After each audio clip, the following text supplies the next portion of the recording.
বিসমিল্লাহির রহমানির রহিম।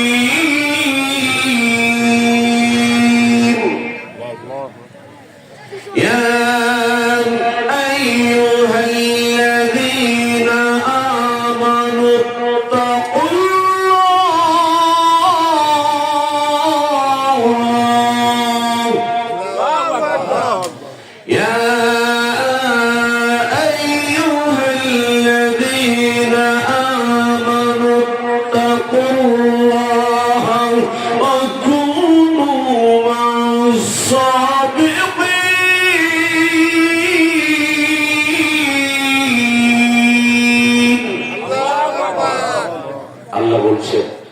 হে ঈমানদার, ভয় করো আমি আল্লাহকে ভয় করো। ইত্তাকুল্লাহ ওয়া কুনু মা'আস সাদিকিন। এখানে মুফাসসিরে কিরামগণ কয়েকটা বিষয়ে উল্লেখ করেছেন। একটা হলো তুমি ভয় করবা কিভাবে, এটা তাকওয়া অর্জন করেছে যারা, সাদিক বান্দা যারা, তাদের থেকে শিক্ষা গ্রহণ করো যে তুমি ভয় করবা কিভাবে। বন্ধুগণ, তো এই যে আয়াতের মধ্যে আল্লাহ রাব্বুল আলামিন বললেন, হে ঈমানদার নরনারী, তোমরা ভয় করো আমি আল্লাহকে এবং একজন সত্যবাদীর সঙ্গী হয়ে যাও। এই যে সত্যবাদীর সঙ্গী হওয়া, এটা কি, এই হুকুম কি এখন না অতীতেও ছিল? অতীতেও ছিল। এই আয়াতে কারিমা এখন নাজিল হয়নি, নাজিল হয়েছে প্রায় 1500 বছর আগে হিরা পর্বতের গুহায়। ওই কথাগুলো আমি আপনাদের কাছে স্মরণ করে দিচ্ছি মাত্র। আমার দায়িত্ব কথা বলা, পালন করা না করা সেটা আপনার একান্তই যদি বিবেক খাটিয়ে চিন্তা করেন যে আসলেও যে কথাগুলো আলোচনা হলো এগুলোকে আমার মানার প্রয়োজন নাকি প্রয়োজন না। যদি প্রয়োজন হয়, যদি আমি আপনি মারা যাই, যদি কবর সত্য হয়ে যায়, কবর তো সত্যই, কবর কি মিথ্যা না, কবর সত্য, সত্যই হয়ে যাবে, মহাসত্য, শুধু সত্য না মহাসত্য। আদর্শ ভাবে যদি তাকানো যায়, তাকিয়ে থাকতে পারি, কোন একটা ওয়াজ হইলেও, কোন একটা নসিহত হইলেও, ওই নসিহতের কারণে আমার রব্বে কারীম আমাকে আপনাকে হেদায়েত দিতে পারে। আমার ভাইরা, আল্লাহ রাব্বুল আলামিন যেই মানুষকে এই পৃথিবীতে মহামানব হিসাবে স্বীকৃতি প্রদান করলেন, মায়ার নবী হিসাবে স্বীকৃতি প্রদান করলেন, দয়ার নবী হিসাবে স্বীকৃতি প্রদান করলেন, ওই মানুষটা, ওই নবী শুধু আমার আপনার নবী নন, ওই নবী গাছের নবী, মাছের নবী, সব কিছুর নবী, আমার নবী রহমতের নবী। আমার নবী বলছেন, ও দুনিয়ার মানুষ, আমার উম্মতেরা শোনো, যদি আল্লাহকে পাইতে চাও কোথায় যে ঘোরো, এদিকে ওদিকে গেলে পাইবা না।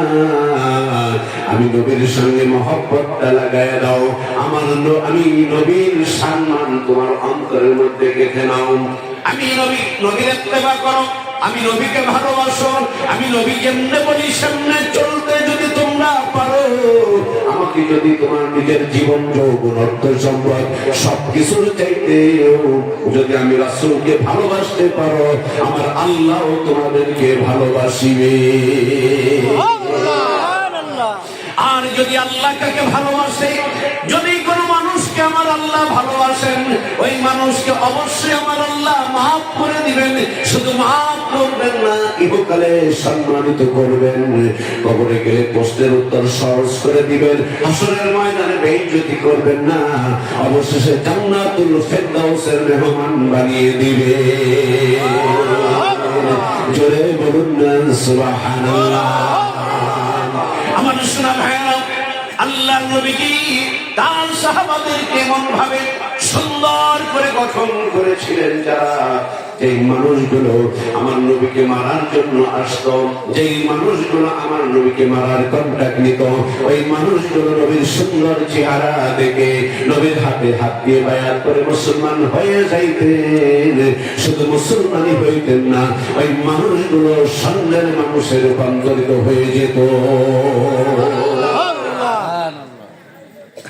ওই মানুষগুলো স্বর্ণের মানুষের রূপান্তরিত হয়ে যেত। আপনি কার কথা বলবেন? ইতিহাস খোঁজেন, সাহাবীদের জীবন কাহিনী দেখেন। হযরত আবু বকর বলেন, হযরত ওমর বলেন, হযরত উসমান বলেন, হযরত আলী হায়দার বলেন, যত সাহাবাদেরকে আনেন না কেন আলোচনায়, এক একজন সাহাবার নূর আমার আল্লাহ এক এক ভাবে প্রজ্বলিত করেছে। এক একজন সাহাবাকে আমার আল্লাহ এক এক ভাবে আলাদা বৈশিষ্ট্য দিয়ে, গুণ দিয়ে এই পৃথিবীতে শ্রেষ্ঠত্ব দান করেছেন আমার রব্বে কারীম। জোরে বলুন সুবহানাল্লাহ। আমার ভাইয়েরা, সিদ্দিক আকবর যিনি মেরাজ থেকে আল্লাহ নবী যখন আসলেন, নবী বলা বলি করতেছিলেন, এ সাহাবারা, আমার সাথীরা শোনো, আমি আল্লাহর বাড়িতে গিয়েছিলাম, 27টা বছর সেইখানে ছিলাম। কয় বছর? যদি বলুন কয় বছর? 27 বছর ছিলাম আল্লাহর বাড়িতে। আমি আল্লাহকে দেখেছি, আমার আল্লাহ আমাকে দেখেছেন। কেমনে দেখেছেন এটা আল্লাহ আর আল্লাহ রাসূলই ভালো জানেন। কি বলেন? কেমনে দেখাতে কি হয়েছে কোনটাই দুইজন জানে, আমাদের জ্ঞানে করবে না। 27 বছর ছিলাম, নতুন আঙ্গিকে সমাজটা পরিবর্তন করে নতুন আঙ্গিকে পরিচালনা কিভাবে করব, আমার আল্লাহ এটাও আমি রাসূলকে শিক্ষা প্রদান করেছেন। সাহাবারা, তোমাদেরকে বিশ্বাস হয় এই কথাগুলো? আমার নবী যখন এই কথাগুলো বলছেন, আবু জাহেল পার দিয়ে যায়, একটু ব্রেক মেরেছেন, একটু ব্রেক দিয়ে মুহাম্মদ সাল্লাল্লাহু আলাইহি সাল্লাম কি যেন বলছিলাম, চাচা কালকে রাতে গিয়েছিলাম আল্লাহর সাথে দেখা করার জন্য, 27 বছর পার করে দিয়েছি। আবু জাহেল কয়, সর্বনাশ, তোমার নাক পর্যন্ত এইবার মনে হয় ঢিল, একেবারে ঢিল। নাউজুবিল্লাহ। কারণ একদিন ছিল দুনিয়াতে, তুমি আরশ পর্যন্ত চলে গেছো।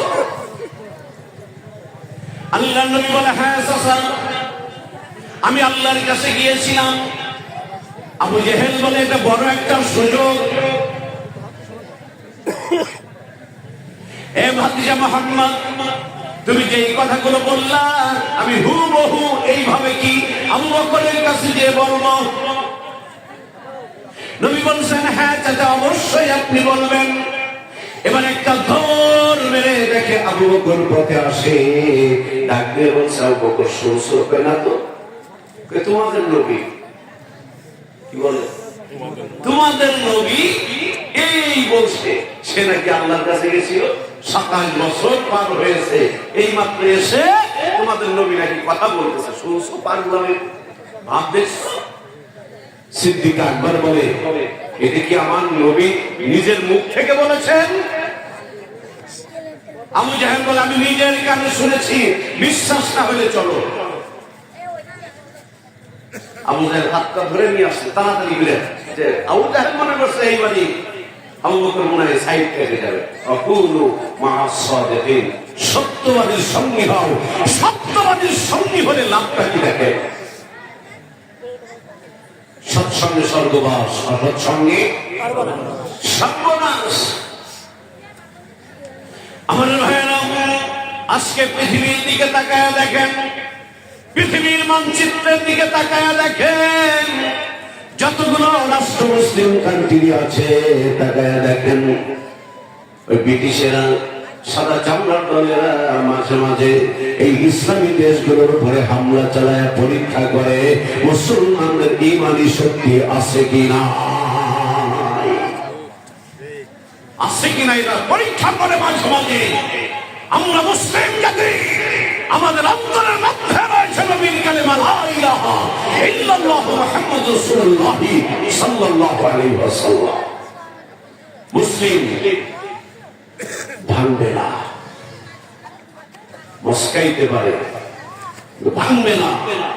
কারণ এই কলমের মধ্যে আল্লাহর ভয় রয়েছে, এই দেহের মধ্যে, এই কলমের মধ্যে, এই আত্মার মধ্যে আল্লাহর নবীর ভালোবাসা রয়েছে। সুবহানাল্লাহ। এই যুবকেরা, হযরত আবু বকর রাদিয়াল্লাহু তাআলা যুবক ভরা যৌবনের মধ্যে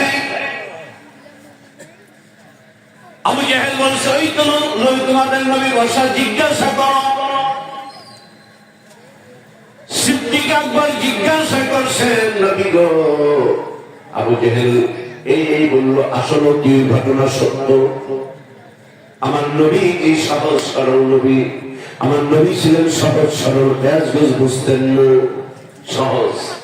দেখেন না আমাদের দরদি বন্ধু, আমাদের আপন সাহেব, সহজ সরল একজন মানুষ।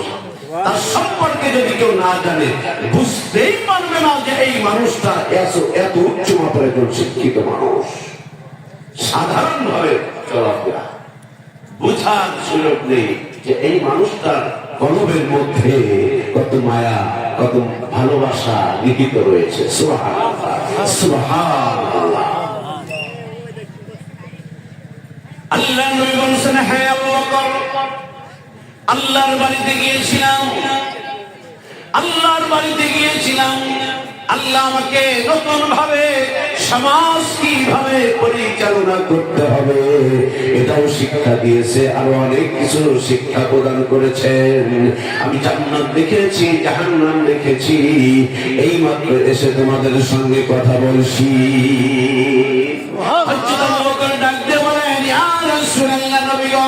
আপনি যেহেতু বলেছেন, আপনি সঠিক বলেছেন, আপনি সত্য বলেছেন, আপনি মিথ্যা বলেন নাই। আল্লাহ নবী ডাক দিয়ে বলছেন, আবু বকর, আমি যেখানে যেখানে গিয়েছিলাম তুমি তো আমার সাথে যাও নাই, আমি বললাম মাত্র বিশ্বাস করে নিলে কিভাবে?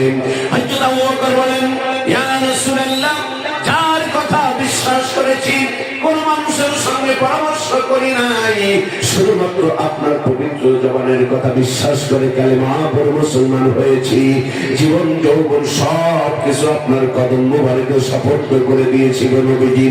আজকে আপনি যে কথাগুলো বললেন আমি বিশ্বাস করি, অবশ্যই আপনি মিথ্যা বলতে পারেন না, আপনি সঠিক বলেছেন, আপনি সত্য বলেছেন। আল্লাহ নবী বললেন, এই আবু বকর শোনো, যেহেতু আমার কথা তুমি এক বাক্যে স্বীকৃতি প্রদান করলাম, আমি নবীজি তোমাকে ছোট্ট একটা উপহার দিব আজকে। আল্লাহর নবীর প্রিয় সাহাবী, প্রিয় বন্ধু হযরত আবু বকর ডাক দিয়ে বলছেন, ইয়া রাসূলুল্লাহ, আপনার পক্ষ থেকে কি পুরস্কার নিব? আল্লাহর নবী ডাক দিয়ে বলছেন, আবু বকর, আজ থেকে তুমি শুধু আবু বকর নও, আজ থেকে তুমি আবু বকর সিদ্দিক। আওয়াজ করে বলুন না সুবহানাল্লাহ।